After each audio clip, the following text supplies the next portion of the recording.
ഏക ദൈവത്തിൻ്റെ തിരുനാമത്തിന് മഹത്വം ഉണ്ടാകട്ടെ. കർത്താവിൽ പ്രിയ സഹോദരങ്ങളെ, നിങ്ങളെല്ലാവരെയും ബൈബിൾ ക്രൗൺ പ്രതിദിന പ്രശ്നോത്തരയുടെ ഒരു പുതിയ എപ്പിസോഡിലേക്ക് സ്വാഗതം ചെയ്യുന്നു. നമ്മുടെ ഇന്നലത്തെ ചോദ്യം, വെളിപാട് പുസ്തകത്തിൽ ഏറ്റവും അധികം പ്രത്യക്ഷപ്പെടുന്ന അക്കങ്ങൾ ഏവ?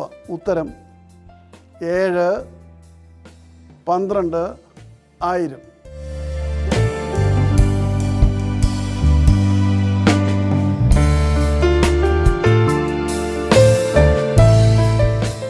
ഇന്നത്തെ ചോദ്യം, നീ പൊടിയാകുന്നു, പൊടിയിലേക്ക് തിരികെ ചേരും, ആരോട് പറഞ്ഞു?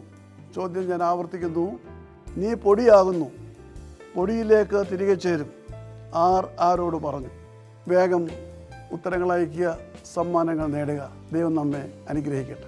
താഴെ കൊടുത്തിരിക്കുന്ന വാട്സാപ്പ് നമ്പറിൽ നിങ്ങളുടെ ഉത്തരങ്ങൾ അയയ്ക്കുക.